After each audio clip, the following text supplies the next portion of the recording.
Bamirësi, i cili të varfërve u ndante pako me çokolata.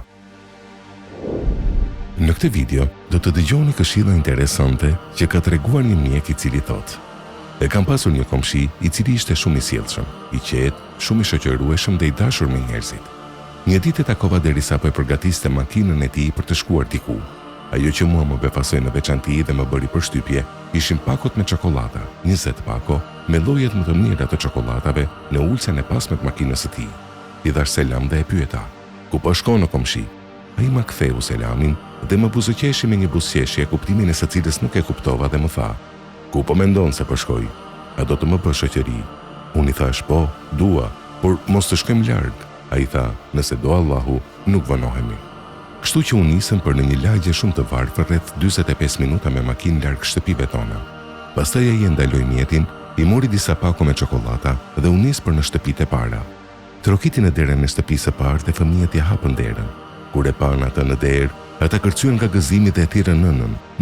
Nën, ka ardhur ai njeriu me çokolata. Ai u dha atyre një pako me çokolata, foli pak me ta, pastaj kërkoi leje dhe shkoi tek shtëpia tjetër. Trokiti në derë dhe së shpejti derën ja hapi një grua plak. Kur e pa, ajo filloi të bekojë dhe të bëj lutje të hajrit për të, ndër të tjera ajo tha: o biri im, Allahu të dhasht bereqeta dhe t'i hap të dy herë të hajrit. Allahu të ushqeft me frytet e xhennetit. Pasha Allahu në biri im, ti gjithmonë këndshëm po na befason dhe gëzon. Allahu të gëzoft. Ai dha edhe asaj një pako me çokolata, pastaj kërkoi leje dhe shkoi tek shtëpia tjetër. Çdo takim me banorët e shtëpive që i vizitoi ishte tregim më vete. Ato ishin simfoni të mrekullueshme të emocioneve dhe ndjenjave më të bukura.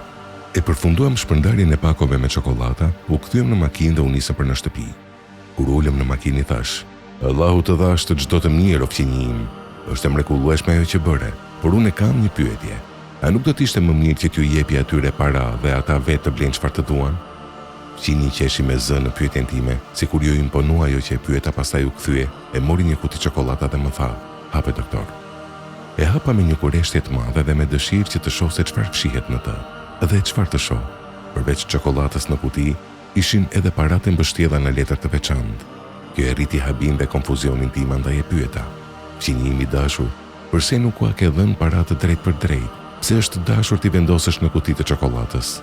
Ai më pa, buzëqeshi si zakonisht dhe tha: o doktor, unë jam një njeri që i dua shumë çokolatat dhe i ha për çdo ditë, dhe Allahu i plotfuqishëm në Kur'an thotë: kurse si nuk do të arrini mirësinë e lartë, përderisa të mos ndani një pjesë nga ajo që e doni, por çkado që të ndani, Allahu e di atë. Surja Ali Imran 92. Të varfrit dëshirojnë dhe lakmojnë ashtu si të gjithë njerëzit e tjerë. Varësisht nga vlera e mallit përcaktohet edhe masa e tij. Çështjet e kësaj bote dhe veprat i kanë masat e tyre specifike. Hekuri matet me tonelata, frytet maten me kilogram, ari ose floriri me gram, diamanti me karat, ndërsa sa i përket veprave të ajretit, masa e tyre është thërmia, siç është theksuar në ajetin kuranor. Ai që ka punuar në një punë të mirë, qoftë ajo e vogël madje sa thërmia, do ta shohë atë. Surja Ez-Zilzal 7. Kurse pejgamberi alayhis salam ka thënë: malli i Allahut është i shtrenjtë, malli i Allahut është xheneti.